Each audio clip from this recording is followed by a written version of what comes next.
ছোট হচ্ছে, বেচারা বেতনটা ঠিক মতো দিচ্ছেন না, তার সংসার কিভাবে চলে খোঁজ খবর নিচ্ছেন না, বেতনটা বাড়াচ্ছেন না, এটা ইসলামের সেবা না, এটা হলো প্রবৃত্তির পূজা।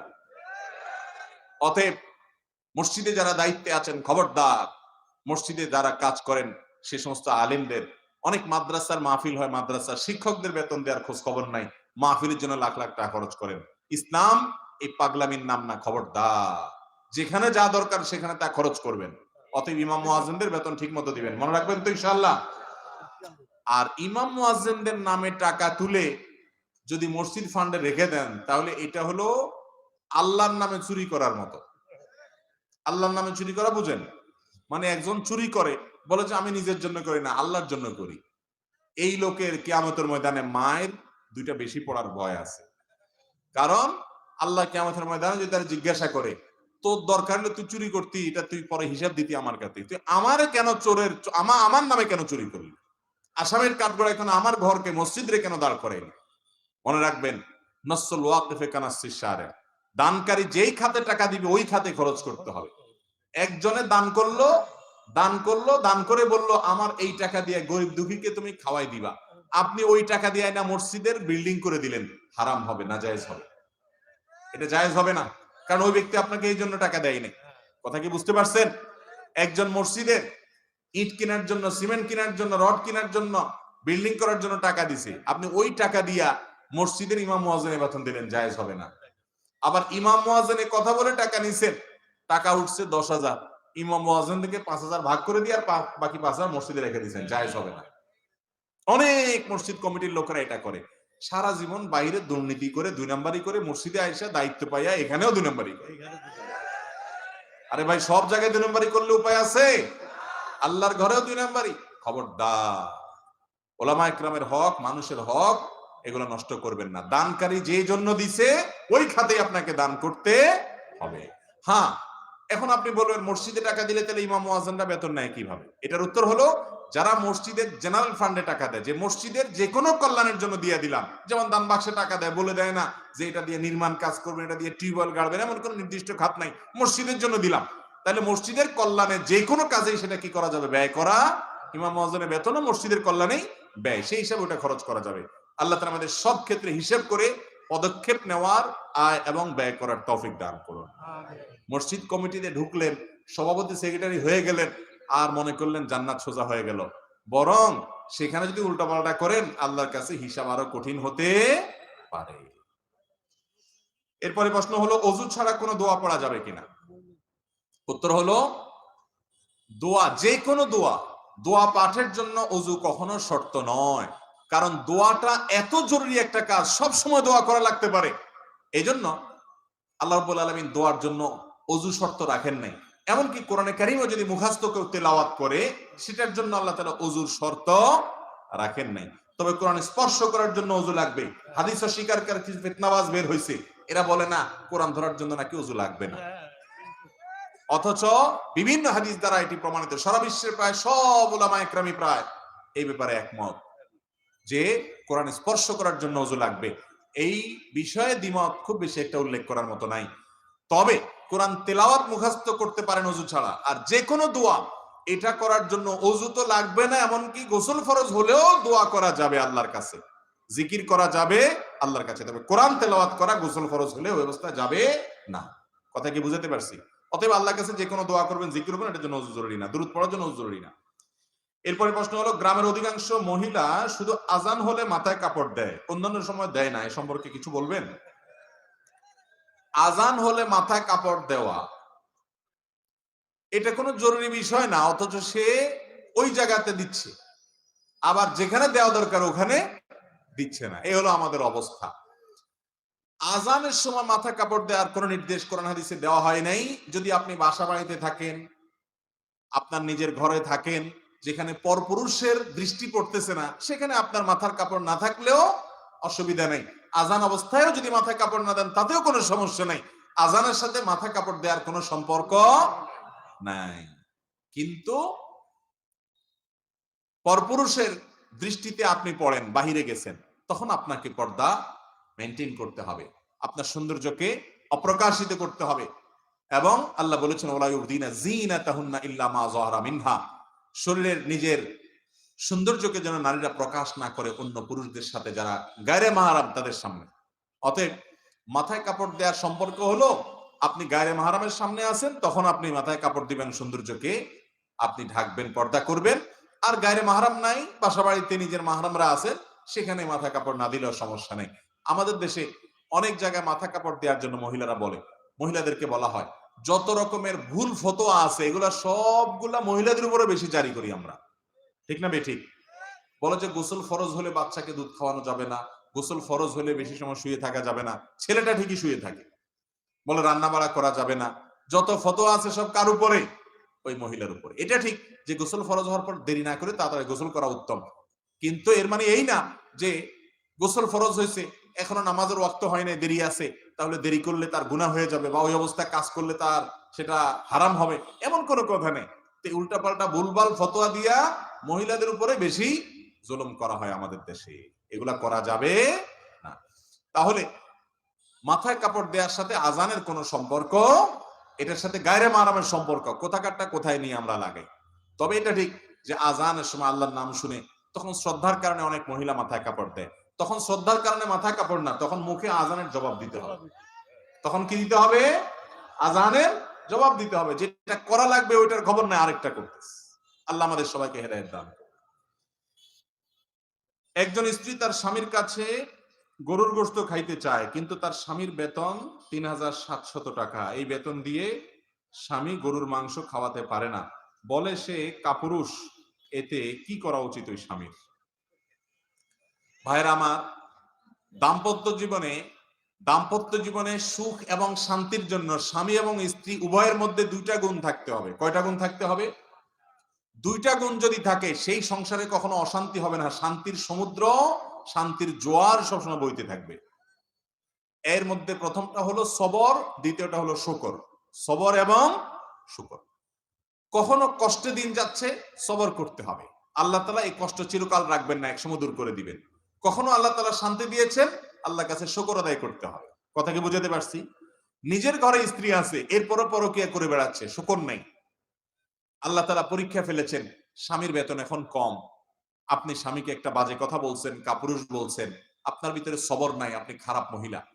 একইভাবে আপনার স্বামী সে আপনার সব ভালো আছে, কোন একটা জিনিস হয়তো নাই, যৌতুক পাই নাই আপনার বাবার বাড়ি থেকে, তখন আপনাকে একটা খারাপ কথা বলল, একটা বাজে কথা বলল, সেও ছোট লোক।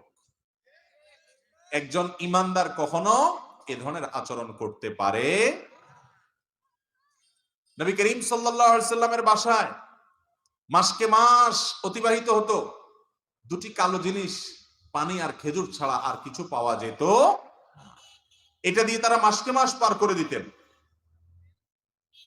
তাদের এত কষ্ট হতো, তারপরও তারা স্বামী সম্পর্কে বাজে মন্তব্য করেন না। মনে রাখবেন, যে স্বামী চুরি করে, ডাকাতি করে, 2 নম্বরি করে, মিথ্যা কথা বলে, অবৈধ উপার্জন করে কেজিয়ে কেজিয়ে গোশত কিনে খাওয়ায়, ওই স্বামীর চাইতে সেই স্বামী হাজার লক্ষ কোটি গুণ শ্রেষ্ঠ ভালো, যেই স্বামী হারামের ধারে কাছেও যায় না।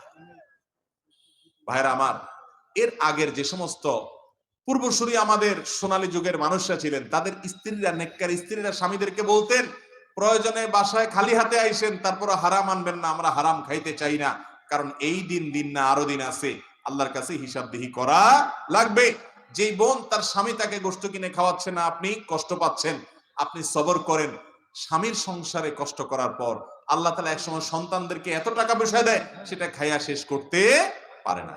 অনেক মহিলা আছে স্বামীর সংসারে সুখী হয় না, কিন্তু সংসার যখন বড় হয়, ছেলে মেয়ে যখন বড় হয়, আল্লাহ তাকে অনেক সুখ দেয়, আছে না নাই?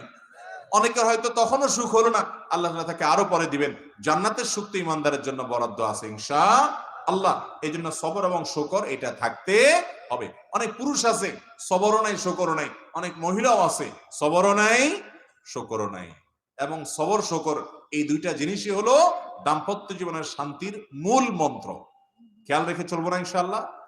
আপনার স্ত্রীর মধ্যে একটা জিনিস নাই, অন্য মহিলার মধ্যে আছে। আরেক বাড়িতে ভালো খায়া আসছেন, রান্নাটা সেই রকম হয়েছে, আইসে এবার বউরে খোঁচানো শুরু করলেন, কি রান্ধো তুমি, যে রান্না দিছে মহিলা, যে স্বাদ, শিখতে পারো না কিছু। ছোট লোক স্বামী, এর নাম কি স্বামী? ছোট লোক স্বামী। আল্লাহ তাআলা তাকে রান্নার তৌফিক দিয়েছেন, এতটুকুও রাঁধতে পারে না, অনেকে এরকম আছে। এই সাবকন্টিনেন্টে পাক ভারত মহাদেশে পুরুষরা মহিলাদের থেকে যত সুবিধা পায় শুকর আদায় করা দরকার। মিডল ইস্টে যায় দেখেন, নাকে চরকি লাগায় ঘুরে মহিলারা পুরুষদের। বাসা রান্না বাড়ি হয় না বললেই চলে, সারাদিন শুধু বলে হোটেল থেকে আনো, হোটেল থেকে আনো। উনি সারাদিন সাজুগুজু করে, সব ঘরে ঘরে অবস্থা, হোটেল থেকে খানা দিয়ে বেশিরভাগ সংসার চলে। আর দেশে মহিলারা এত কষ্ট করে, তারপরও অনেক স্বামী অকৃতজ্ঞ আছে না নাই? নিমক হারাম স্বামী আছে। আর কিচ্ছু না করে আপনার স্ত্রী, শুধু আপনার চরিত্রটা যে হেফাজত করে, এর জন্য তো তার শুকরিয়া আদায় করবে না। এর জন্য আপনি শুকরিয়া আদায় করবেন। জীবনে একবার মোহর কয়টা দিছেন না দেন নাই, নামকে হস্তে ধরে রাখছেন, এরপরে কয়টা ভাত দেন, একটু থাকতে দেন, এর বিনিময়ে আপনার পোলাপান মানুষ করে, আপনার চরিত্র হেফাজত করে, আপনার খেদমত সেবা করে, আবার আপনি আরো আশা করেন একটা কাজের লোক লাগলেও তো ইচ্ছে বেশি করা লাগতো, অথচ তিনি আপনার স্ত্রী, আপনার সংসারের অর্ধেক, তার অর্ধেক আপনার। তো অনেক স্বামী এরকম ছোট লোকই করে। আবার অনেক মহিলাও কি করে, চুল থেকে নুন খসলে স্বামীর উপরে বাজে মন্তব্য করে, কিছু দিতে পারলা না। আল্লাহ তাআলা আমাদের ভাই বোনদেরকে ধৈর্যশীল হওয়ার, শুকরগুজার হওয়ার তৌফিক দান করুন। আমাদের এলাকায় জানাজা নামাজের পর সম্মিলিত মোনাজাত করা হয়, কিন্তু এখন অনেক আলেমগণ বলতেছেন এটা নাকি বিদআত। কোরআন ও হাদিসের আলোকে আপনার কাছে জানতে চাই, জানাজার নামাজটা হলো পুরাটাই দোয়া। সালাতুল জানাজা পুরোটাই কি? সালাতুল জানাজার প্রথম তাকবীরের পর আপনি আল্লাহর প্রশংসা সানা পেশ করেন, ফাতিহা পেশ করেন, দ্বিতীয় তাকবীরে আপনি দুরূদ পাঠ করেন, আর তৃতীয় তাকবীরে মুর্দার জন্য আপনি দোয়া করেন, তাই না? আল্লাহুম্মা ইগফির লানা লিহাইয়িনা ওয়া মাইয়িতিনা, মুর্দার জন্য দোয়া না এটা? তাহলে পুরো জানাজার নামাজটাই তো দোয়া। তো জানাজার নামাজের পরে আবার কিসের আলাদা করে দোয়া? নবী করিম সাল্লাল্লাহু আলাইহি সাল্লাম জানাজার নামাজের পরে আলাদা করে মুক্তাদিদেরকে নিয়ে, মুসল্লিদেরকে নিয়ে দোয়া করতেন বলে কোনো হাদিস দ্বারা প্রমাণিত হয় না। অতএব জানাজা নামাজ সালাম ফিরে ফেলছেন, শেষ, আলাদা কোনো দোয়া নেই।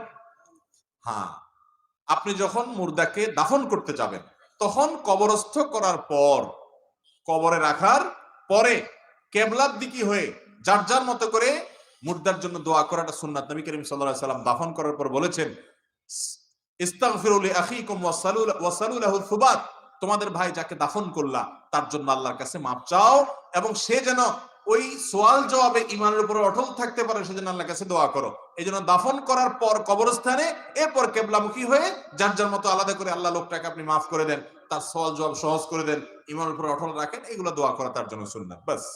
কিন্তু জানাজার পরে আলাদা কোনো দোয়া হাদিস দ্বারা প্রমাণিত নয়। এরপরে প্রশ্ন হলো, আমি একাদশ শ্রেণীর ছাত্রী, মহিলা ও যুবতীরা তালিমের উদ্দেশ্যে এক গ্রাম থেকে অন্য গ্রামে যাওয়া কোরআন ও সুন্নাহর ভিত্তিতে কতটুকু জায়েজ? এর উত্তর দিয়ে ফেলেছি আমরা, আলহামদুলিল্লাহ। এরপরে প্রশ্ন হলো, প্রচলিত মিলাদ কিয়াম কোরআন হাদিস দ্বারা প্রমাণিত নাকি মানুষের তৈরি করে বানানো পদ্ধতি? কোরআন ও হাদিস থেকে আপনার কাছে জানতে চাই। ও লক্ষ্য যে কোন এক মসজিদের ইমাম সাহেব প্রচলিত মিলাদ কিয়াম না করার কারণে তাকে মসজিদ কমিটির লোকেরা বের করে দিয়েছে, এর সমাধান কি দয়া করে জানাবেন। এই মসজিদ কমিটির লোকেরা মূর্খ। যেই মসজিদ কমিটির লোকেরা মিলাদ কিয়াম না করার কারণে ইমামের চাকরি নট করে দিয়েছে, তাকে বিদায় করে দিয়েছে, এই মসজিদ কমিটির লোকেরা মসজিদ কমিটির লোক হওয়ার যোগ্যই না। কারণ ইসলাম মুসলমানকে দুরূদ পাঠ করার নির্দেশ দিয়েছে। আল্লাহ কোরআনে বলেছেন, ইয়া আইয়ুহাল্লাযীনা আমানু সাল্লু আলাইহি ওয়া সাল্লিমু তাসলিমা, হে ঈমানদারগণ তোমরা নবীর প্রতি দুরূদ পাঠ করো। দুরূদ পাঠ করতে আল্লাহ নির্দেশ করেছেন, মিলাদ পড়তে আল্লাহ নির্দেশ করেন না। দুরূদ পাঠ করতে নির্দেশ করা হয়েছে, কিয়াম করতে নির্দেশ করা হয়নি। ভাইরা আমার, দুরূদ আর মিলাদের মধ্যে পার্থক্য কি?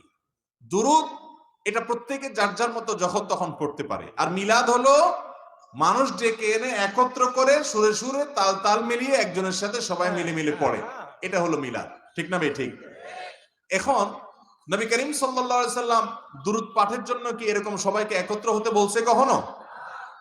তাহলে যেটা নবী সাল্লাল্লাহু আলাইহি সাল্লাম বলেন না, সেটা মন গড়া যদি বানায় কেউ, তার নাম বেদাত হয়। ইসলামের নামে, ইবাদতের নামে, সওয়াবের উদ্দেশ্যে যদি নবীজি যা নির্দেশ করে না সেটা করে, তার নাম কি? বেদাত। ভাইরা আমার, যারা কিয়াম করে তাদের অনেকের ধারণা, দেখবেন মাঝখানে একটা চেয়ার রেখে দেয়, অনেক সময় একটা বালিশ রেখে দেয়, বলে যে নবীজি হাজির হয়ে যায়। ভাই, আপনি মিলাদ পড়ছেন পঞ্চগড়ে, নবী করিম সাল্লাল্লাহু আলাইহি সাল্লামের কবর আছে মদিনাতে। আপনি যখন মিলাদ পড়তেছেন একই সময় হয়তো ঠাকুরগাঁয়েও মিলাদ হচ্ছে, হয়তো গাইবান্ধাতেও মিলাদ হচ্ছে, কুড়িগ্রামে মিলাদ হচ্ছে, ঢাকাও মিলাদ হচ্ছে। একই সময় অনেক জায়গায় মিলাদ হতে পারে না? তো নবীজি কয় জায়গায় হাজির হয়? উনি মানুষ তো একজন। এর চাইতে পাগলামি আর কিছু আছে? আর দ্বিতীয় কথা হলো নবী করিম সাল্লাল্লাহু আলাইহি সাল্লাম তো দুনিয়া থেকে চলে গেছেন, তিনি আবার হাজির হবেন কোত্থেকে? হাদিসে পরিষ্কারভাবে বর্ণিত আছে, কেউ পৃথিবীর যে কোনো প্রান্তে দুরূদ পাঠ করলে আল্লাহর নিযুক্ত ফেরেশতারা নবীজির কাছে রিপোর্ট দেয়, হে আল্লাহর রাসূল, অমুক জায়গা থেকে অমুকের ছেলে অমুক দুরূদ পাঠ করছে, এটা তার কাছে রিপোর্ট দেয়। নবী যদি নিজেরই হাজির হয়ে যাইতো তাহলে আবার রিপোর্ট দেয় কেন? আচ্ছা, নামাজের মধ্যে দুরূদ পড়ি না আমরা? এই দুরূদটা কি বইসা পড়েন না দাঁড়ায় পড়েন? তো নামাজের মধ্যে দুরূদ যদি বইসা পড়েন, নামাজের বাইরে মিলাদে পড়তে পড়তে দাঁড়ায় যাওয়া লাগে কেন? নামাজের চাইতে কি নামাজের বাইরের দুরূদের গুরুত্ব বেশি? ভাইরা আমার, আজ পর্যন্ত আপনারা দেখছেন কখনো যে কোন ইমাম সাহেব খতিব সাহেবের বাসায় মিলাদ হইতে দেখছেন? ব্যাপার কি? ইমাম সাহেব তো নামাজ পড়ে, আপনিও পড়েন, তাই না? আপনারা সবাই নামাজ পড়েন, হুজুররাও নামাজ। আপনারা সবাই রোজা রাখেন, হুজুররাও রোজা রাখে না?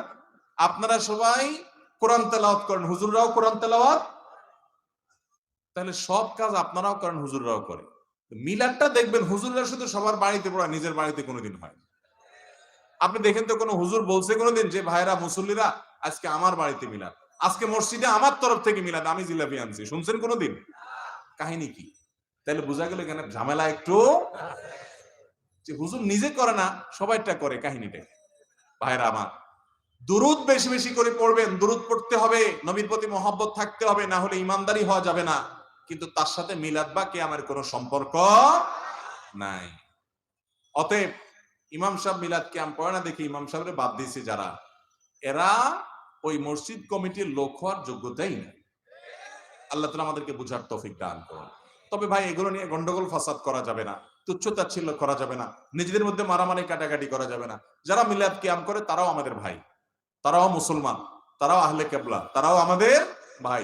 আমাদের দৃষ্টিতে তারা ভুল করছেন, এতটুকুর কারণে আমরা সঠিকটার উপরে থাকবো, ভুলটাকে ভুল বলবো। তাই বলে এটা নিয়ে মারামারি কাটাকাটি ভেজাল গন্ডগোল ফাসাদ এলাকাতে করা যাবে। কেউ ভুলটাকে সঠিক মনে করে তিনি করে, এটা তার স্বাধীনতা, তিনি আল্লাহর কাছে বুঝে পড়াবেন। আমরা এটা নিয়ে গন্ডগোল ফাসাদ হতে দেব, এটা জায়েজ নাই, খবরদার, এটা করবেন না। এরপরে প্রশ্ন হলো, অনুগ্রহ করে বলছি আপনার কাছে গিয়ে আপনাকে প্রশ্ন করার সুযোগ দেওয়া যাবে কি? ভাইরা আমার, আমাদের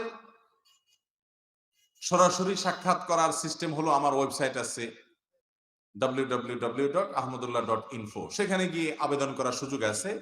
আবেদনগুলো যাচাই বাছাই করার পর আমাদের অফিস থেকে ফোন দিয়ে সাক্ষাতের ব্যবস্থা করা হয়। এছাড়া বিভিন্ন জায়গাতে বিভিন্ন প্রোগ্রামে গেলে আমরা সাধ্য অনুযায়ী চেষ্টা করি সাক্ষাৎ করার। কিন্তু আসলে সবার সব চাহিদা, সবার সব ইচ্ছা বা শখ সবসময় পূরণ করা যায় না, যতটুকু সম্ভব আমরা চেষ্টা করি।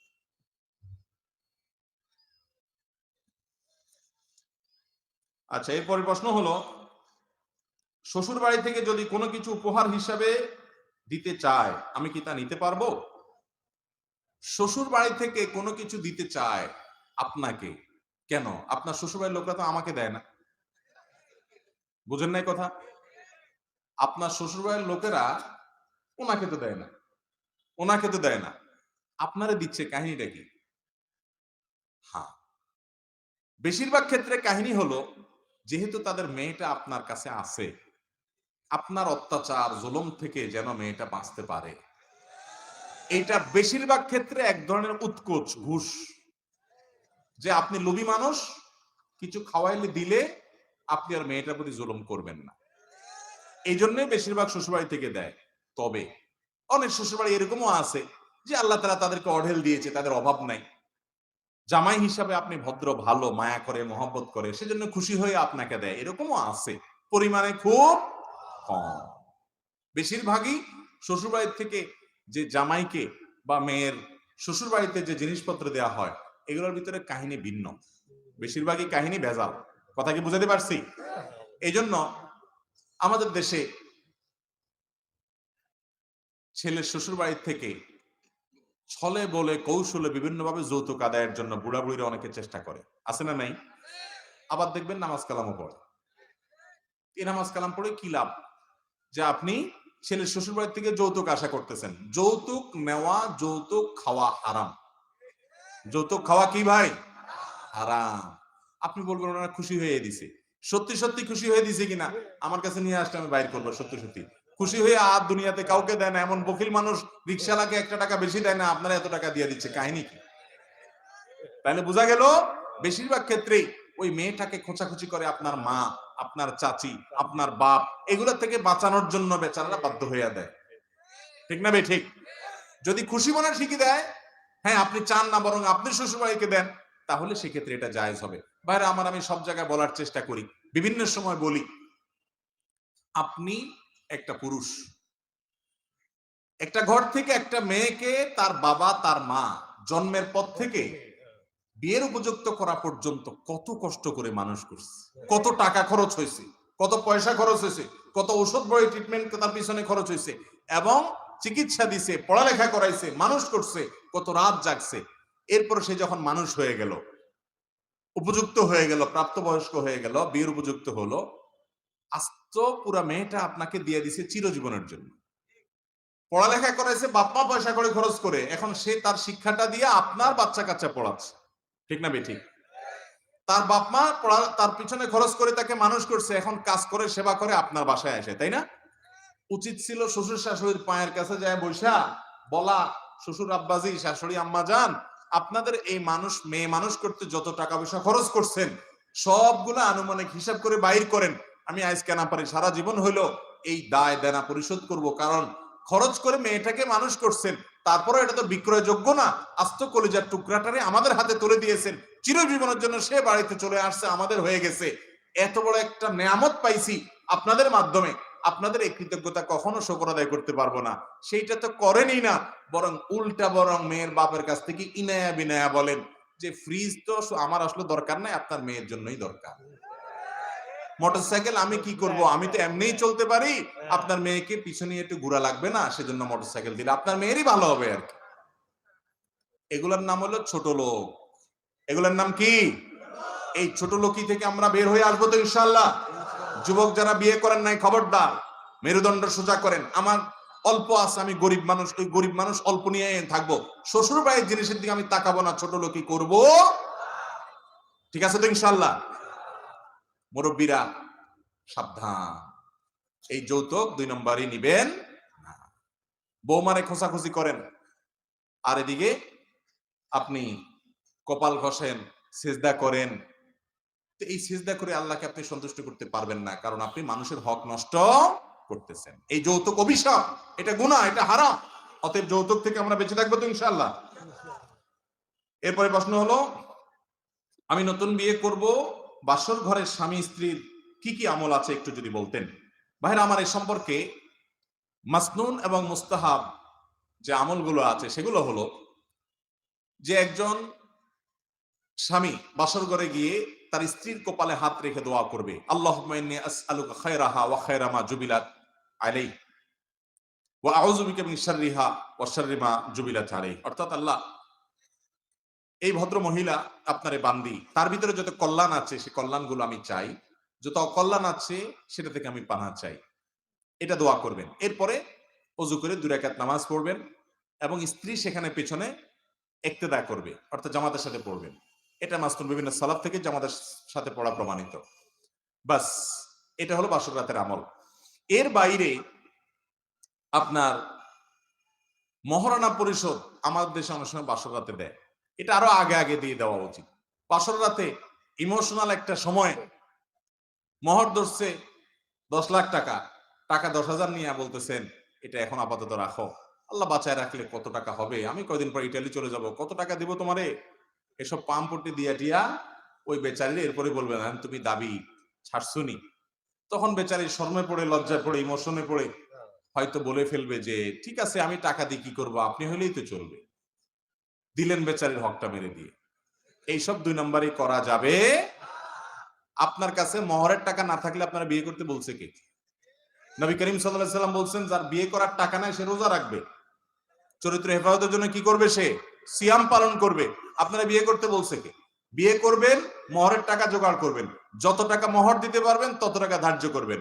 মেয়ের বাপরাও এক্ষেত্রে কম দায়ী না। মোহর ধরে 10 লাখ, 20 লাখ, 30 লাখ। যে ছেলের সাথে বিয়ে দিচ্ছেন আপনি নিজে জানেন, সেই ছেলে 10,000 টাকা বেতনে চাকরি করে, তাহলে ওর কাছ থেকে 10 লাখ টাকা আপনি আশা করেন কেমনে? এগুলো মেয়ের বাপরা ধরে এই জন্য যে যদি কখনো আমার মেয়ের তালাক দিতে যায় যেন এই টাকার জন্য সে আটকা পড়ে যায়। তো বিয়ের আগে থেকেই যদি আপনার নেগেটিভ চিন্তা হয়, সংসার টিকবে কেমনে? যত মুরব্বী চাচারা আছে জিজ্ঞেস করেন ওনাদের বিয়ের মোহর কত ছিল? 200, 400, 50, 10, 5 টাকা। মানে সেই যুগের 5 টাকার দাম বেশি বুঝলাম, তাই বলে অনেক টাকা ছিল না, কিন্তু তাদের বিয়েগুলো সব এমন টিকা টিকছে, ভালোবাসাগুলো সব সুপারগুলো আঠার মতো। আর আপনার মহারণা 10 লাখ টাকা ধরেন, কি মহব্বত, কি প্রেম ভালোবাসা, কি মেসেজ আদান প্রদান, চটপটি খাওয়া খাওয়ি, এত মহব্বত, অথচ 3 দিন পরে তাদের ঠুস করে ভেঙে গেছে। এখনকার এই ভালোবাসাগুলো বেশিরভাগ মেড ইন চায়না, ঠুনঠান করে ভেঙে যায়। আর মুরব্বীদের ভালোবাসাগুলো সব ছিল মেড ইন জাপান, সবগুলো ঠিক না? ঠিক। তো এই জন্য মহরের টাকা বেশি ধরা এটা ভালো কিছু না। মেয়ের বাবারাও দায়িত্বশীল ভূমিকা রাখবেন। আর ছেলেরা ছোট লোকি করবেন না, মহর মেয়েকে পরিশোধ করে দিবেন। বাসর রাতে গিয়া মাপ চাওয়াচাই করে ছোট লোকি করা উচিত না, এটা কাপুরুষের কাজ, কাপুরুষের কাজ, বেহায়া মানুষের কাজ। বউয়ের পাও ধরে মাপ চাইতেছেন বাসর রাতে নিয়ে, জীবনের প্রথম সাক্ষাৎ তখনই দেয় মাপ চাওয়া ধরছেন, এগুলা উচিত না। বাঘের বাচ্চার মতো আগে আগে মহরের টাকা পরিশোধ করে দিবেন। মহরের টাকা পরিশোধ করে আবার পিছু পিছু গুড়গুড় করেন না, আমার হাওলাত দাও, এই কাম আবার করা যাবে? তার টাকা তারে দিয়া স্বাধীনতা দিয়ে দিবেন। এই টাকা তুমি কি করবা তুমি জানো, তোমার মা বাপকে দাও, তোমার ভাই বোনকে দাও, তুমি দান সদকা করো, রাইখা দাও, তোমার যা মনে চায় তা করো, কোনো সে রাখবা না। আমাদের সমাজে মেয়েরা যে কত নির্যাতিত, অনেক পুরুষ আছে শুধুমাত্র বউরে নির্যাতন করার কারণে জাহান্নামে যাওয়ার জন্য যথেষ্ট, অনেক শ্বশুর শাশুড়ি আছে পুত্রবধূকে নির্যাতনের কারণে জাহান্নামে যাওয়ার জন্য যথেষ্ট। সবাই সাবধান হবো তো ইনশাআল্লাহ। গতকালকে দিনাজপুরে মাহফিল ছিল, আমরা পুত্রবধূ, অনেক পুত্রবধূদের প্রশ্ন পাইছি যে শাশুড়িরা নির্যাতন করে, জুলুম করে, ননদরা জুলুম করে। আমরা চেষ্টা করেছি কোরআন হাদিসের আলোকে তাদেরকে সতর্ক করা, তাদেরকে আল্লাহর ভয় দেওয়ার। আলহামদুলিল্লাহ, আমি ফিরে আসার পরে মাহফিলের অন্যতম আয়োজক মুফতি মনোহর ভাই তিনি মেসেজ করে পাঠাইলেন যে মাহফিলের ওখানে মহিলাদের প্যান্ডেলে হাজার হাজার মহিলা ছিলেন, সেখান থেকে এক চাচি তিনি কর্তৃপক্ষের কাছে খবর পাঠাইছেন যে আমি আমার পুত্রবধূর প্রতি অনেক জুলুম করছি, কথাবার্তা বলা বন্ধ করা রেখেছিলাম। আমি গতকালকে আলোচনার পর বাসায় গিয়ে প্রথম কাজ বৌমাকে জড়ায় ধরে মাপ টাপ চেয়ে তার সাথে আমি সব চুকায় নিয়েছি এবং কথাবার্তা বলা শুরু করছি, আমি আর তার প্রতি জুলুম করব না। বলেন আলহামদুলিল্লাহ। তাহলে আমরা এরকম তওবা করবো তো ইনশাআল্লাহ। এরকম তওবা করলে আমাদের মালিক অনেক খুশি হয়ে যান। খারাপ কাজ থেকে আপনি হঠাৎ করে সরে আসেন, শয়তান কিন্তু আসতে দিবে না। শয়তান আপনাকে বলবে মাথা খারাপ, তোমার ইজ্জত থাকে বৌমার কাছে ছোট হলে, বলে না শয়তান? এটা ইবলিসে বলে। ইবলিসকে আমরা জিততে দিব, সে আপনাকে তওবা করতে দেয় না। আপনার ভিতরে ইগো তৈরি করে, ইগো জেদ তৈরি করে, আপনার ভিতরে বলে যে হ্যাঁ এটা তোমার সম্মানের ব্যাপার। কিসের সম্মান অসম্মান? মুসলমান আল্লাহকে খুশি করার জন্য সবকিছু ত্যাগ করতে পারে, ঠিক না বেঠিক? অতএব আপনি কারোর প্রতি জুলুম করছেন, নবী সাল্লাল্লাহু আলাইহি সাল্লাম বলেছেন সেদিন আসার আগে সবার দায় দেনা সব পরিশোধ করা, সবার কাছ থেকে মাপ চেয়ে সবকিছু চুকায় নাও, যেদিন কেউ কাউকে মাফ করবে না তার আগে আগে সব চুকায় নাও। অতএব সব হিসাব চুকায় নেবে তো ইনশাআল্লাহ। এরপরে প্রশ্ন, যে জমি বন্ধক রাখে এবং যে জমি বন্ধক নেয়, ইসলামের দৃষ্টিতে এদের উভয় বিধান কি? ভাইরা আমার, জমি বন্ধক নেওয়া এবং জমি বন্ধক রাখা এই দুইটাই ইসলামের দৃষ্টিতে জায়েজ আছে, এটা কোনো নাজায়েজ বিষয় না। কোরআনে আল্লাহ তাআলা বন্ধক রাখার নির্দেশনা দিয়েছেন, তবে বন্ধকি জিনিস ভোগ করা জায়েজ নাই। কথার কথা, আমি আপনাকে 10,000 টাকা দিছি, আপনার জমিটা বন্ধক রাখছি, এটা এই জন্য রাখছি যাতে করে আপনি টাকা দিতে গড়িমসি করলে আমি এই জমি বিক্রি করে টাকা নিতে পারি, এই জন্য এটা মূল দলিল টলিল ইত্যাদি আমি রাখছি, বা কোনো কিছু আমি এরকম রাখছি যেটা বিক্রি করতে পারি। তো এটা হলো বন্ধক। এখন আমি যদি টাকা আপনাকে ধার দিছি আর জিনিসটাও আমি ভোগ করি, তাহলে এটা জায়েজ হবে না, এটা জায়েজ হবে না। আমি বন্ধক রাখছি, ওই জিনিসটা গ্যারান্টি হিসাবে রাখছি, ভোগ করার জন্য না। ভোগ আপনারটা আপনি করবেন, অথবা ওইটা আমার ড্রয়ারে পড়ে থাকবে যদি সেরকম জিনিস হয়, কিন্তু ভোগ করা জায়েজ নাই। বন্ধক নেওয়া ঠিক আছে, জায়েজ আছে। এরপরে প্রশ্ন হলো,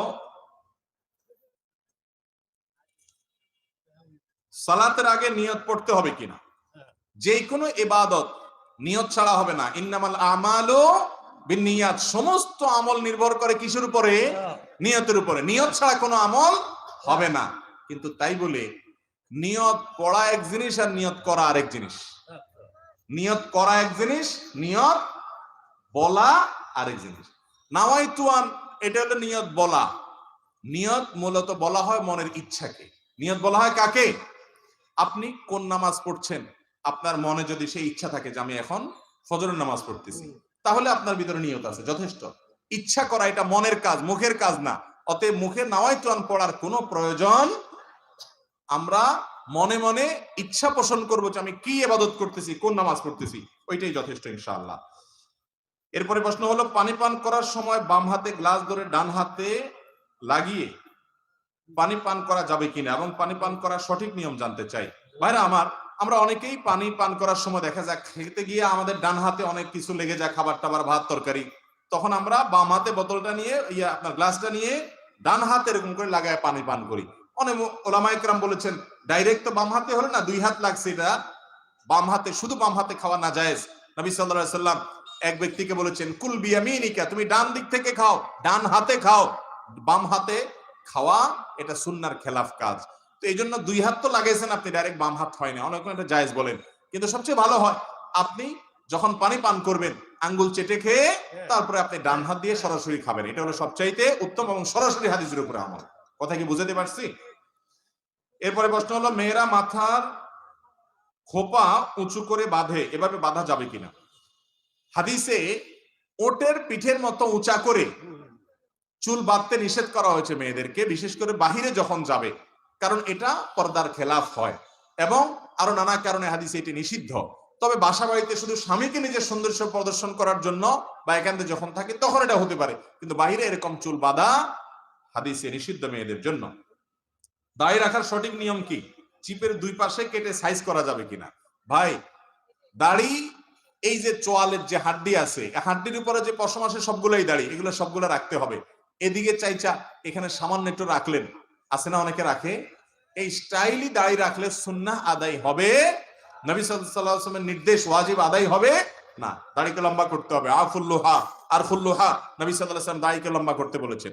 কেউ যদি একটু ছোট করে তাহলে সেক্ষেত্রে এক মুষ্টির নিচে যদি হয় সেটা তো জায়েজ হওয়ার কোনো রাস্তাই নেই। অনেক সাহাবা একরাম এক মুষ্টির পরের অংশটা কেটেছেন, সেখান থেকে ওলামা একরাম এক মুষ্টির পরে লম্বা হলে সেটাকে কাটাকে জায়েজ বলেছেন। যদি অনেক ওলামা একরাম সেটাও নিষেধ করেন, কারণ নবী সাল্লাল্লাহু আলাইহি ওয়াসাল্লাম বলেছেন লম্বা করো, আরফুল্লুহা লুহা আফুল্লুহা, তোমরা দাড়িকে ছেড়ে দাও, দাড়িকে লম্বা করো।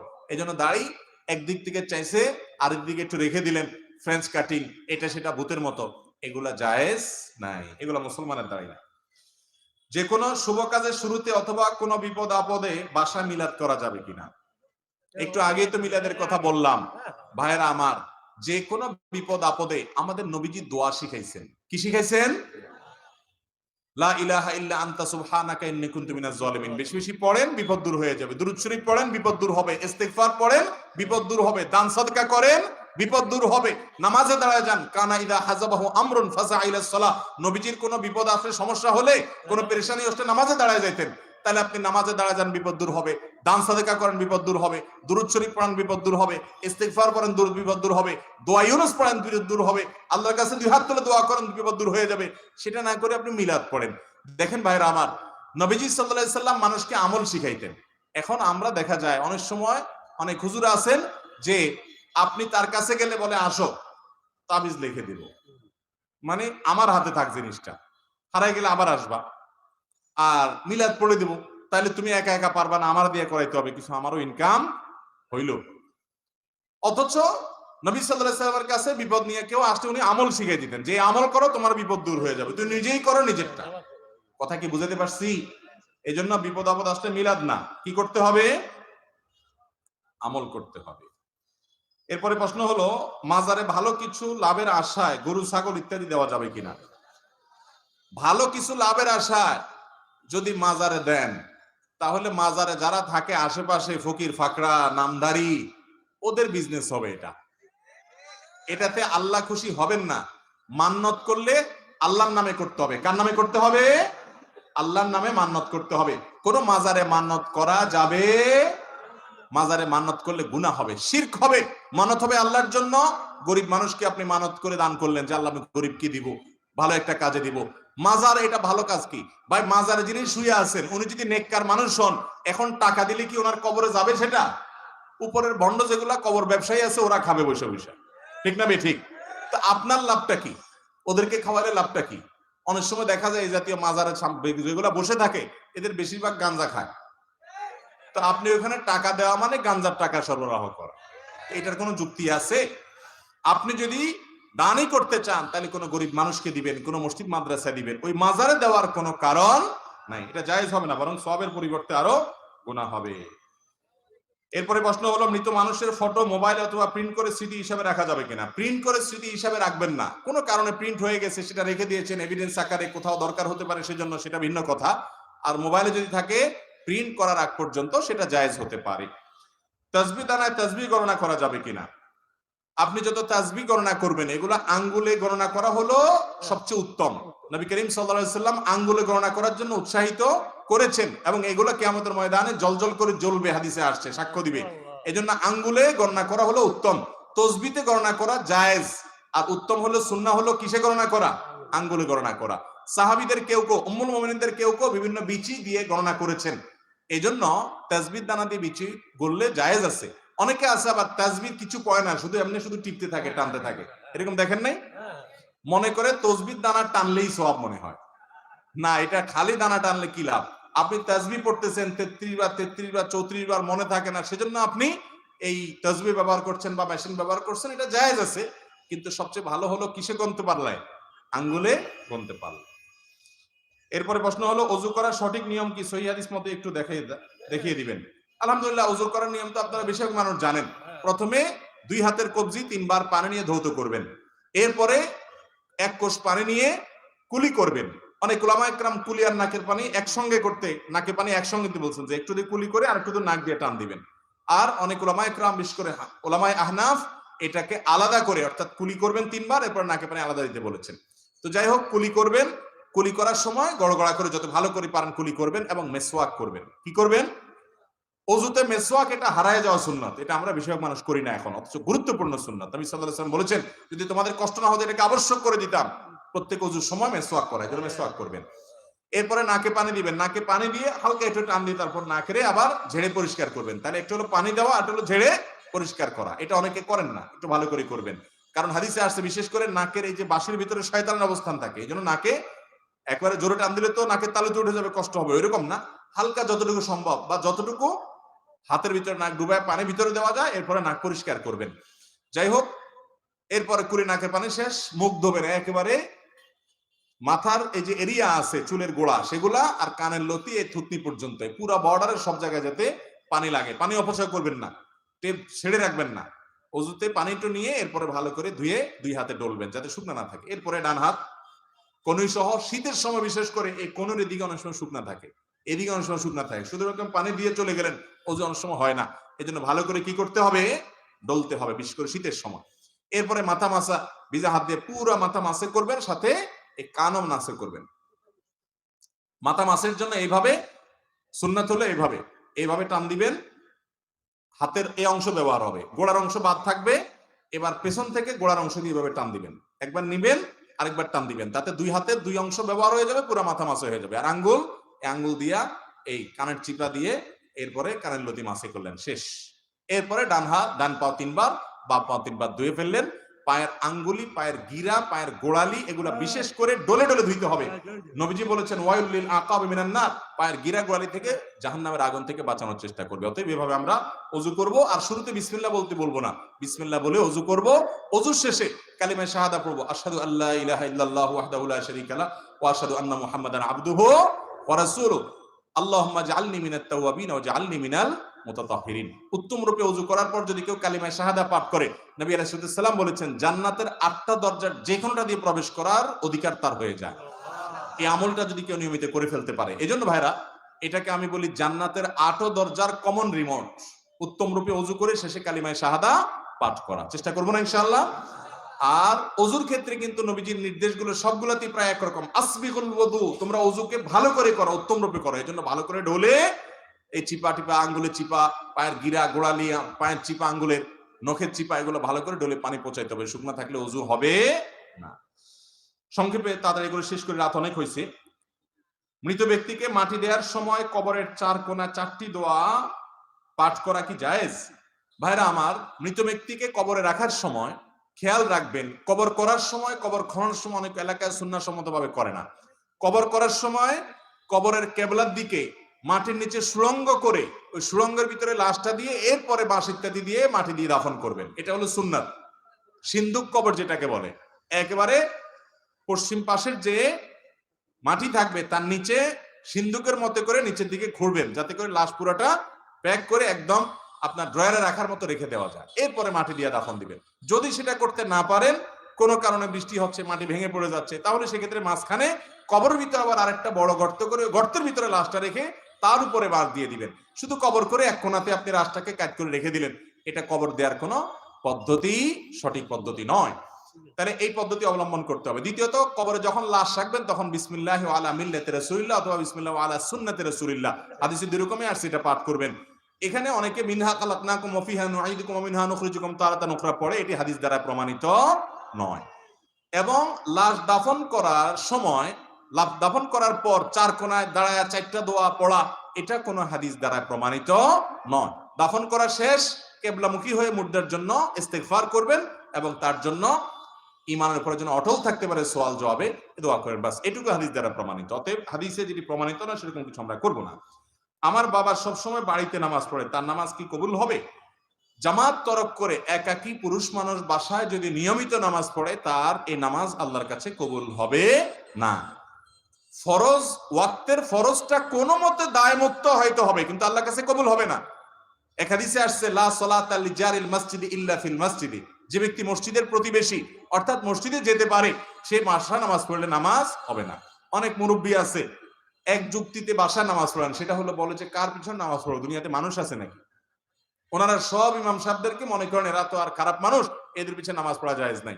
ভালো করে শুনে রাখেন, ইমাম সাহেবরা যদি খারাপ হয় তারপরেও জামাতে নামাজ পড়তে হবে, একা নামাজ পড়া যাবে না।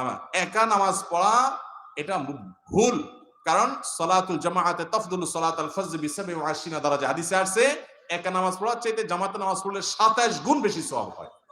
শুধু সওয়াব না, নবীজি সাল্লাল্লাহু আলাইহি সাল্লাম বলেছেন, আমার মনে চায় নামাজের পরে বিভিন্ন এলাকায় গিয়ে গিয়ে দেখতাম যে কারা মসজিদে আসে না, সে বাড়িগুলোতে কাঠ একত্র করে আগুন ধরে আমি জ্বালায় দিতে মনে চায়, কিন্তু দিতে পারি না, সেখানে মহিলারা আছে, বাচ্চারা আছে, বৃদ্ধ অসুস্থরা নামাজে যেতে পারে না, মাজুররা আছে, সেজন্য নাহলে আমার মনে চায় জ্বালায় দিতে।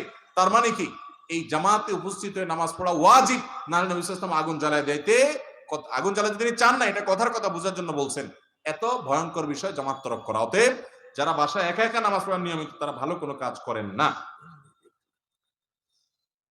এরপরে প্রশ্ন হলো, সুন্নত নামাজের কাজা হয় না, তাহলে যোহর ও ফজরের আগে যে সুন্নত আছে এগুলো ছুটে গেলে কিভাবে পড়বো? যোহরের আগে সুন্নত নবী করিম সাল্লাল্লাহু আলাইহি সাল্লামের একবার ছুটে গেছিল, মেহমানের কারণে ব্যস্ত ছিলেন, উনি পরবর্তীতে সেটা পড়ে দিয়েছেন। এই জন্য যোহরের সুন্নত যদি ছুটে যায়, তাহলে যোহরের সালাম ফেরানোর পরে ইমাম সাহেব 2 রাকাত পড়ার পরে, ইমাম সাহেবের সাথে সালাম শেষ করার পরে আপনার 2 রাকাত নামাজ যে সুন্নত আছে যোহরের পরে পড়বেন, তারপরে আগের 4 রাকাত পড়ে ফেলবেন। কথা কি বুঝাতে পারছি? আর ফজরেরটা কখন পড়বেন? ফজরেরটা সবচেয়ে উত্তম হলো, যদি কোনো কারণে ফজরের আগে পড়তে না পারেন, জামাত দাঁড়া গেছে, জামাতে শামিল হয়ে গেছেন, তাহলে আপনি ফজরের জামাত শেষ সূর্য ওঠার 15-20 মিনিট পরে ইশরাকের ওয়াক্ত তখন পড়বেন, এটা হলো সবচেয়ে ভালো। ফজরের পরপর পড়াকে অনেক ওলামা কেরাম জায়েজ বলেছেন, কিন্তু অনেকে এটা নিষেধ করেছেন, কারণ হাদিসে আসছে ফজরের পরপর কোনো নামাজ নাই। এই জন্য সবচেয়ে উত্তম হলো সূর্য ওঠার 15-20 মিনিট পরে গিয়ে পড়া, তাহলে নির্ভেজাল এবং মতপার্থক্যের ঊর্ধ্বে আপনি উঠে গেলেন। এরপরে প্রশ্ন হলো, টয়লেটের টেপে ওযু করা যাবে কিনা, দাঁড়িয়ে ওযু করা যাবে কিনা? ওযু দাঁড়িয়ে করাতে কোনো অসুবিধা নেই, হাদিস নিষেধ নাই। তবে টয়লেটের টেপে ওযু করলে পানির অপচয় হয় অনেক বেশি, পানির যেন অপচয় না হয় সেদিকটা খেয়াল করতে হবে। টয়লেটের টেপে ওযু করতে গেলে আবার আরেকটা সুবিধা, যে টয়লেটের যে প্যান আছে, টয়লেটের যে কমোড আছে, এই কমোড আর টেপের মাঝখানে যদি আড়াল না থাকে, ওয়াল না থাকে, পার্টিশন না থাকে বা কোনো পর্দা না থাকে, তাহলে সেই জায়গায় ওযু করতে গেলে বিসমিল্লাহ বলতে পারবেন, কারণ টয়লেটে আল্লাহর নাম নেওয়া নিষেধ, ইবনে আব্বাস রাদিয়াল্লাহু নিষেধ করেছেন। এই জন্য ওযু করবেন বাহিরে, টেপে করলে যাতে করে পানি অনেকে টেপ ছেড়ে দিয়ে পড়তে থাকে সে ডলতে থাকে, এটা জায়েজ নাই। বন্ধ করে নিয়ে তারপরে ডলবেন, অপচয় করবেন না। আর টয়লেটের মধ্যে যদি আপনি ওযু করেন, তাহলে সেই ক্ষেত্রে মনে রাখবেন, টয়লেটে ওযু করলে বিসমিল্লাহ বলতে পারবেন না মুখে, আর বিসমিল্লাহ না বলতে পারলে ওযু অপূর্ণাঙ্গ থাকে, ওযু হয়ে যাবে কিন্তু অনুচিত হবে। এই জন্য উত্তম হলো টয়লেটে ওযু করতে হলে ওই যে প্যান বা কমোড আর টেপের মাঝখানে যাতে বেড়া থাকে সেই চেষ্টা করবেন। যদি সেটা না থাকে বাইরে ওযু করবেন। বাইরে পুরোপুরি ওযু করা যাচ্ছে না, তাহলে সেক্ষেত্রে বেসিনে ওযু শুরু করে বিসমিল্লাহ পড়ে পাওটা ভিতরে যে শুধু ধুয়ে আসবেন। কথা কি বুঝাতে পারছি? টয়লেটে যদি ওযু করতেই চান, বাইরে কোনো ব্যবস্থা যদি না থাকে, তাহলে বিসমিল্লাহ মুখে বলবেন না, মনে মনে বলবেন, ওযু হয়ে যাবে। কিন্তু উত্তম হলো টয়লেটে এরকম জায়গায়, নাপাক জায়গায় ওযু না করে আপনি বাহিরে ওযু শুরু করে তারপরে শেষে গিয়ে পাও ধুয়ে নিলেন। এশার ওসর সম্পর্কে জানতে চাই, বাংলাদেশে ওসরি জমিন আছে কিনা। বাংলাদেশে ফসলের যাকাত আমরা অনেকে দেই না, অথচ ফসলের যাকাত দিতে হবে। বাংলাদেশের জমিন ওসরি জমিন, অতএব যাদের নিসাব পরিমাণ ফসল হবে তারা অবশ্যই ফসলের যাকাত দিতে হবে শর্ত সাপেক্ষে। অনেকে এটা দেন না। বিস্তারিত জানার জন্য ডক্টর খন্দকার আব্দুল্লাহ জাহাঙ্গীর রহমানুল্লাহ লেখা বই আছে বাংলাদেশের জমিনের ওসর এর প্রয়োগ সম্পর্কে, ছোট্ট ছোট বই আছে, ওইটা কিনে নেবেন, বিস্তারিত জানতে পারবেন। ফরজ সালাতের পর কি কি তাসবিহ পড়তে হয় একটু বলবেন, এবং ফরজ সালাতের পর সময়তে মুনাজাত করা যাবে কিনা। ভাইরা আমার, ফরজ সালাতের পর নবী করিম সাল্লাল্লাহু আলাইহি ওয়াসাল্লাম অনেকগুলো দোয়া এবং জিকির পড়তেন। আয়াতুল কুরসি পড়তেন, সূরা ইখলাস, সূরা ফালাক, সূরা নাস একবার পড়তেন। লা ইলাহা ইল্লাল্লাহু ওয়াহদাহু লা শারীকা লাহু লাহুল মুলকু ওয়া লাহুল হামদ ওয়া হুয়া আলা কুল্লি শাইইন কাদির পড়তেন। লা ইলাহা ইল্লাল্লাহ মুখলিসিনা লাহুদ-দ্বীন ওয়ালাউ কারিহাল কাফিরুন পড়তেন। আল্লাহুম্মা আ'ইন্নি আলা যিকরিকা ওয়া শুকরিকা ওয়া হুসনি ইবাদাতিক পড়তেন। লা ইলাহা ইল্লাল্লাহ ওয়া লা না'বুদু ইল্লা ইয়্যাহু ওয়া লা লাহুন নি'মাতুল আল ফাদল ওয়া সানাউল হাসান এটা পড়তেন। 33 বার সুবহানাল্লাহ পড়তেন, 33 বার আলহামদুলিল্লাহ পড়তেন, 34 বার আল্লাহু আকবার বলতেন। কোন পড়া আছে 33 33 33 সুবহানাল্লাহ আলহামদুলিল্লাহ আল্লাহু আকবার, আর 34তম বার হলো লা ইলাহা ইল্লাল্লাহ ওয়াহদাহু লা শারীকা লাহু লাহুল মুলকু ওয়া লাহুল হামদু আলা কুল্লি শাইইন কাদির। এই দোয়াগুলো পড়া সুন্নাত। আমরা এই সুন্নাতটা জানি না, রেডিমেড মুনাজাত জানি। এরপরে প্রশ্ন হলো, বাবা মারা যাওয়ার পর তার ঋণের পরিশোধের দায়িত্ব ছেলে মেয়ে উভয়ের উপরে হবে নাকি শুধু ছেলের উপরে হবে? বাবা মারা যাওয়ার পর তার যদি কোনো ঋণ থাকে তাহলে সেই ঋণ সন্তানরা না, বরং তার পরিত্যক্ত সম্পদ যেগুলো রেখে মারা যাবেন ওইগুলো দিয়ে ঋণ পরিশোধ করতে হবে। কথা কি বুঝাতে পারছি? সেগুলা বিক্রি করে ঋণ পরিশোধ করার পর টাকা পয়সা থাকলে, জমি জমা থাকলে সন্তানরা ভাগ করে নিবে। আর যদি ঋণেই সব চলে যাবে সন্তানরা ভাগ নিবে না। কথা কি বুঝাতে পারছি? সন্তানদের উপরে বর্তাবে না। সন্তানরা যদি দেয়, সন্তানরা যদি দিতে চায় তাদের তরফ থেকে, যেমন অনেক কিছু রেখে যান নাই, কোনো সম্পদ নাই, এখন সন্তানরা যদি দিতে চায় সেটা অবশ্যই ভালো, সেটা দিলে কোনো অসুবিধা নাই। কথা কি বুঝাতে পারছি? সন্তানরা বরং নৈতিক দায়িত্ব, যে বাবার কোনো সম্পদ নাই, আল্লাহ আমাদেরকে তৌফিক দিয়েছে, তাহলে তাদের উচিত বাবার তরফ থেকে দেওয়া। ছেলের টাকা থাকলে ছেলেও দিবে, মেয়ের টাকা থাকলে মেয়েও দিবে, কিন্তু এটা মূলত কর্তব্য কার? সম্পদটা হলো বাবা মা। ভাইরা আমার, আর 3টা প্রশ্ন আছে। ইমামের পিছনে আল্লাহু আকবার তাকবীর না বললে নামাজ হবে কি না বলবেন? ইমামের পিছনে কেউ যদি প্রথম তাকবীর না বলে আল্লাহু আকবার তাকবীরে তাহরিমা, তাহলে তার নামাজ হবে না। কারণ তাকবীরে তাহরিমা দাঁড়ায় পড়া ফরজ। তাকবীরে তাহরিমা কি? অনেকে আছে ইমাম সাহেব রুকুতে আছে, দৌড় দিয়েছে রুকুতে চলে যায়, আছে না? তাকবীরে তাহরিমা বলে না, তাদের নামাজ হবে না। দাঁড়ায় তাকবীরে তাহরিমা বলতে হবে, এরপর রুকুতে যেতে হবে। রুকুর তাকবীর যেটা, ওটা সুন্নাত, এটা না পড়লে নামাজ হয়ে যাবে। কিন্তু প্রথম তাকবীরে তাহরিমা ওটা কি? ফরজ। তাহলিলুহা তাকবীর, হাদিসে আসছে নামাজ শুরু হয় তাকবীর দ্বারা। এরপরে প্রশ্ন হলো, ইমামের কেরাত সহি না হলে তার পিছনে নামাজ শুদ্ধ হবে কিনা? ইমামের কেরাত যদি এত ভুল হয় যে ভুলের কারণে লাহানে জলি হয়, বড় ধরনের ভুল হয়, তাহলে তার পিছনে নামাজ হবে না। অর্থ বিকৃত হয়ে গেলে তার পিছনে নামাজ হবে না, জায়েজ হবে না। এরপরে প্রশ্ন এগুলো মোটামুটি উত্তর দেওয়া হয়েছে, আলহামদুলিল্লাহ, জাযাকুমুল্লাহ খাইর।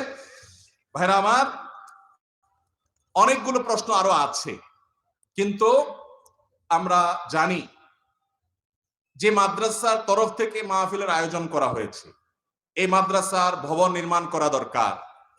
এই ভবন নির্মাণের জন্য যে অর্থ সহায়তা করা দরকার, সব জায়গায় ভালো করে মনোযোগ দিয়ে শুনেন, সব জায়গায় দানের সমান সওয়াব না। এই মাহফিলে দান করলে যে সওয়াব হবে, ওই মাদ্রাসা ভবনের জন্য দান করলে এক সওয়াব হবে না। আসমান জমিন পার্থক্য, আমাদের দেশের মানুষ এটা বুঝে না। ওইটা হলো সদকায়ে জারিয়া। সদকায়ে জারিয়া বুঝেন? ওই বিল্ডিং যতদিন থাকবে, যতদিন ওখানে আল্লাহর কালাম পড়া হবে, ততদিন পর্যন্ত এর সওয়াব আপনি টাকা দিলে পেতে থাকবেন। কথা কি বুঝাতে পারছি? অতএব এই কোরআন হাদিসের ঘর, যেখান থেকে কোরআন হাদিসের তালিম হবে, সেখানে আমরা সবাই ইনশাআল্লাহ শরীক হব। এখন কেউ উঠাউঠি করবেন না। এই যে ভাই বসেন, এই যে বসেন, বসেন 2 মিনিটের জন্য। আপনারা কোথায় কি হচ্ছেন? প্রোগ্রামের সৌন্দর্য মজলিসের শেষ পর্যন্ত থাকলে আল্লাহর ফেরেশতারা তাদের ক্ষমার ঘোষণা দেয়। আপনি চলে গেলে তো মিস করবেন। এতক্ষণ পানি সেচলেন, মাছ ধরার সময় চলে গেলে, দান করতে না পারলেও বসে থাকেন, চুপচাপ বসে থাকেন। জি ভাইরা আমার, তাহলে মসজিদের জন্য, আল্লাহর ঘরের জন্য এবং নবীর ঘরের জন্য, অর্থাৎ হাদিস কোরআন পাঠ করা হবে সেই জায়গার জন্য আমরা সাধ্য অনুযায়ী দান করবো ইনশাআল্লাহ। কই ভলান্টিয়াররা ভিতরে পাঠান? চলে গেছে? ভলান্টিয়াররা সবাই একটু উঠে যান, সবাই মেহরবানি করে আমরা একটু পকেটে হাত দিই, যার যতটুকু তৌফিকে আছে, যার যতটুকু তৌফিক আছে ভলান্টিয়ার ভাইরা উঠে যান, কেউ উঠবেন না। আমরা ইনশাআল্লাহ মসজিদ শেষ করে মসজিদ থেকে ওঠার দোয়া পড়ে তারপর উঠবো ইনশাআল্লাহ। সবাই উঠে যান। মাশাআল্লাহ 5,000 টাকা, আলহামদুলিল্লাহ। এখানে 5,000 টাকা আছে ভাই।